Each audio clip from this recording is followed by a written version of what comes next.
Quand un homme ne vous envoie pas de message, il vous envoie quand même un message. Bonjour à toutes, c'est Fabrice Julien, coach et auteur, expert en séduction depuis 2010 et dans cette vidéo, je vais vous expliquer comment reprendre votre pouvoir quand il oublie de répondre. Je vous retrouve juste après l'intro pour vous expliquer comment réagir quand un homme ne répond pas à vos messages et éventuellement pourquoi il ne répond pas à vos messages, ce que vous devez faire pour optimiser les chances d'avoir une réponse. Je vous retrouve juste après l'intro.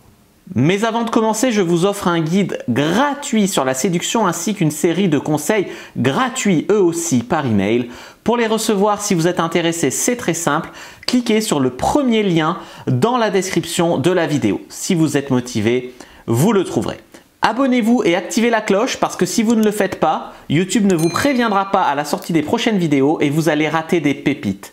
Mettez un like pour me faire savoir que vous pensez que cette vidéo est utile et pour que j'en fasse d'autres comme ça ou sur ce thème-là. Si vous pensez que ce contenu est utile, partagez-le en public ou en privé, je comprendrai. Vous pouvez aussi me laisser un commentaire, je les lis tous et j'y répondrai avec grand plaisir. Je sais ce que ça fait quand on kiffe quelqu'un, qu'on lui envoie un message et qu'on voit les heures défiler et qu'on n'a pas de réponse. On voit que le message a été vu. Des fois, c'est même 1 jour, 2 jours, 3 jours qui passent et on ne reçoit pas de réponse. À un moment, on obtient une réponse, c'est OK ou haha, super, j'espère que tu vas bien. Tu vois, une réponse courte, une réponse hors sujet. Par exemple, vous aviez écrit un paragraphe et la personne vous a répondu 3 mots. Je veux dire, c'est honteux un peu de faire ça. Alors du coup, pendant cette période où vous avez une réponse hors sujet, une réponse très courte en 2 mots, alors vous aviez écrit beaucoup ou pas de réponse du tout. Il y a beaucoup de questions qui vous parcourent. Vous vous demandez est-ce qu'il faudrait que j'envoie un autre message? Et c'est là où la logique est pernicieuse. Vous vous dites, ce mec ne me répond pas. Il faut que j'arrive à me faire valider par lui. Il faut que j'arrive à monter sur son échelle d'importance pour qu'il me réponde. Est-ce que je dois envoyer un message plus intéressant? Est-ce que je dois envoyer plusieurs messages? Est-ce que je dois exiger une réponse en faisant une crise de nerfs? Est-ce qu'au contraire, je dois la jouer cool et quand il répond, faire genre que c'est pas grave, qu'il n'a pas répondu à mon message super long et qu'il m'a juste envoyé haha ok? Est-ce que je dois continuer l'air de rien à échanger avec lui? Est-ce que je dois jouer le même petit jeu sournois que lui et finalement faire silence radio? C'est-à-dire que j'espère qu'il me réponde, mais moi je ne lui réponds plus. Il n'y a pas une seule réponse. Il n'y a pas une seule réponse, mais en tout cas, il ne s'agit pas de faire changer d'avis la personne, il ne s'agit pas de convaincre la personne qu'elle doit vous répondre. Il y a un biais cognitif ici qui est assez piégeux, c'est que moins la personne répond, plus vous pensez que même pour vous prouver des choses, vous devez lui prouver qu'elle a tort, tu vois, de ne pas vous répondre. Donc quelque part, il y a un biais qui fait que moins on vous traite bien et plus vous allez kiffer la personne. Et c'est quelque chose, il faut absolument éviter de tomber là-dedans. Vous voyez, vous pouvez trouver ça glorieux, trouver ça romantique, trouver ça... Je suis une fille qui sait ce qu'elle veut, machin, en essayant de faire changer d'avis la personne, en essayant de lutter pour arracher son attention, pour avoir sa validation, en essayant de lui prouver qu'il vous doit le respect. Non, non, non, non, vous êtes en train de vous fourvoyer complètement. Alors qu'est-ce que je vous conseille de faire? Eh bien, déjà, la première chose, c'est de vérifier la qualité de vos échanges. Parce que, effectivement, je dois dire qu'il y a des filles qui font des erreurs. Il y a des hommes qui ne sont pas respectueux, mais il y a des filles qui font des erreurs. Par exemple, leur message n'appelle pas de réponse. Tu vois, si vous avez envoyé un message où il n'y a rien à répondre, qui ne facilite pas la réponse à la personne, je ne sais pas s'il n'y a pas une question, par exemple, à la fin. Je sais pas, exemple, votre dernier message, c'est « Oui, cet après-midi, je suis allé avec mon frère, on a fait de l'acrobranche, c'était trop bien, bisous. » Il n'y a rien à répondre. Vous attendez une réponse alors qu'il n'y a rien à répondre. De même, si c'est lui qui a envoyé le dernier message. Je sais pas, typiquement, bonne nuit, bisous. Et en fait, vous attendez qu'il envoie, c'est lui qui a envoyé bonne nuit, bisous, et vous attendez qu'il envoie le lendemain un message, bonjour, ça va, tu vois, vous attendez en fait 2 messages. Je dis pas que c'est impossible d'avoir ça. Ce que je dis, c'est que pour en déduire qu'il n'est pas intéressé, est-ce que vous avez répondu à ses questions? Est-ce que vous avez répondu à son dernier message? Et est-ce qu'il y avait quelque chose à répondre à votre message? Une fois que vous avez fait votre part du job, si le mec ne répond pas, là oui, c'est irrespectueux et ça ne va pas et il faut en conclure qu'il n'est pas intéressé. Mais seulement à partir du moment où vous avez fait votre part du job. C'est quelque chose d'important que je voulais vous faire comprendre ici. Maintenant, derrière la politique de moins il me répond, plus je dois lui prouver plus inconsciemment je dois lui prouver qu'il a tort de ne pas me répondre et donc moi plus je le kiffe, en fait c'est trompeur. J'ai expliqué que c'est un biais cognitif, en fait c'est à vous que vous allez prouver des choses, à vous, à votre ego, tu vois. Et ça va faire baisser votre estime de vous parce que plus vous allez quelque part, je prends des grands mots, mais vous allez vous humilier pour obtenir une réponse, plus votre estime de vous va baisser. Vous voyez ce que je veux dire? Et c'est là où c'est trompeur. L'idée est vraiment de vous envoyer à vous-même un message positif, même si la personne en face ne vous répond pas. Idem dans le cas d'un mec qui va dire oui, on va se voir, on va avoir un rendez-vous et puis qui annule le rendez-vous 1 heure avant.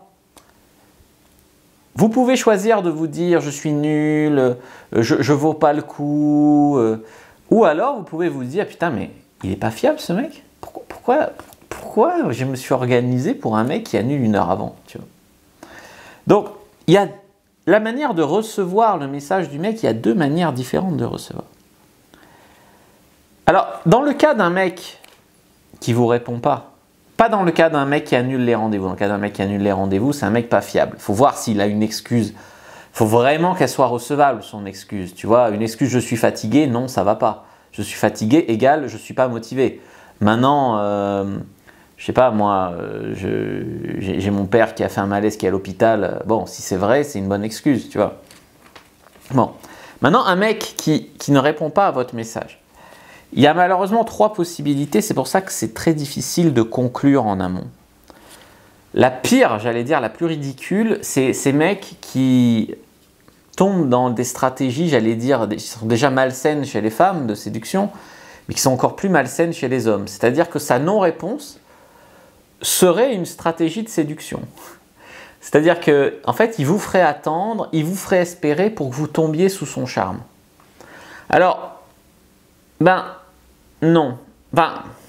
Je dis pas que c'est impossible, parce qu'il y a une minorité de mecs qui draguent comme des nanas, quoi, et c'est pathétique, je trouve. Parce que déjà que ça brouille les messages quand les femmes font ça, alors si les mecs se mettent à le faire aussi, je veux dire, les 2 personnes ne répondent pas au message de l'autre pour la séduire, ça va pas aller loin, tu vois. Donc si c'est une stratégie de séduction, vous devez lui montrer que cette stratégie est ridicule. Un petit message du genre « tu te fais désirer comme une princesse » pour répondre à un texto, je veux dire, c'est bien senti, ça va le faire redescendre. Non, il ne faut pas tolérer qu'il t'amène sur ces stratégies de séduction. Ensuite, comme j'expliquais, s'il n'y a rien à répondre à votre message ou si c'est vous qui n'avez pas répondu à son dernier message, là, c'est à vous d'envoyer une question, d'envoyer quelque chose où il y a quelque chose à répondre. Maintenant, dans la majorité des cas, c'est que vous êtes une roue de secours. Je veux dire, moi je suis un mec. Les fois où j'ai zappé de répondre à une nana, c'est soit que elle faisait ça, donc ça me gonflait, donc je la traitais pareil, quoi. Je veux dire, voilà. Soit que finalement, j'avais d'autres casseroles au feu, comme on dit, et voilà, c'était un plan parmi d'autres, et voilà. Et malheureusement, je sais que ça ne fait pas plaisir à entendre, mais c'est possible que vous soyez quasiment un plan B pour lui, une roue de secours. Bon. En fait, ce qu'il faut en déduire, c'est que de toute manière, Il vous envoie un message quand il ne vous envoie pas de message. Parce que, je sais pas, moi j'ai été un mec fou d'une nana, j'ai été un mec, voilà. Tu as du mal à résister à l'envie de lui envoyer un message à cette nana que tu kiffes. Tu as du mal. Alors, sur quelques heures, oui. Sur un jour, pourquoi pas? Sur 2 jours, 3 jours, 4 jours, 1 semaine, 2 semaines. Ne pas écrire à la fille à qui tu penses jour et nuit, c'est impossible. Donc, je sens que la conclusion ne va pas vous plaire. Voilà. Maintenant, c'est vrai qu'il y a beaucoup de mecs qui ne sont pas intéressés par une nana, mais qui ne le disent pas. Ils ont peur de la contrarier, ils ont peur de la vexer, etc. Ils n'ont pas les couilles de lui dire qu'ils ne sont pas intéressés, donc ça vivote, ça répond pas haha, et voilà, et ça répond pas ok, et ça mène à rien. Mais imaginez vous soyez marié à un mec comme ça, non mais sérieusement. Et, vous lui dites, ouais, c'est toi qui vas chercher les enfants à l'école ce soir ou c'est moi? 24 heures plus tard, pas de réponse. 48 heures plus tard, ouais, c'est bon, j'y vais. Tu vois bien que ça ne va pas. Donc, vous voyez, vous pouvez voir les choses autrement. Un mec, on va se donner 24 heures parce qu'il y a des mecs qui, bon, vont se donner un genre très occupé ou qui le sont vraiment. 24 heures, ne vous alarmez pas, moins de 24 heures sans réponse. Plus de 24 heures sans réponse, il y a quelque chose qui ne va pas. Dites-vous que le mec, au début de la période de séduction, c'est le moment où il devrait être au top. C'est le moment où il devrait faire des efforts le plus. C'est le moment où il devrait se montrer sous son meilleur jour. Alors s'il n'y arrive pas à ce moment-là, qu'est-ce que ça serait après une histoire avec lui? Donc si déjà il n'est pas au top à ce stade, vous n'avez pas de temps à perdre avec lui. Ne perdez pas du temps à vous humilier, ne perdez pas du temps à lui inventer des excuses, à lui trouver des circonstances atténuantes, etc. Vous allez vous fourvoyer un truc de malade. Voilà pour cette vidéo. Si vous avez aimé les conseils contextualisés et nuancés, n'hésitez pas à lire mon livre, le trouver, le rencontrer, le garder. Les liens sont dans la description de la vidéo, très facile à trouver. Vous pouvez aussi rejoindre mon club VIP dans lequel je réponds à vos questions personnalisées. Donc n'hésitez pas, c'est le seul moyen quasiment aujourd'hui d'être coaché à moindre frais par mois personnellement, d'avoir des réponses adaptées à vos questions et de bénéficier de ma formation en vidéo haut de gamme. Je vous dis à bientôt et que le Dieu de la séduction soit avec vous les amis.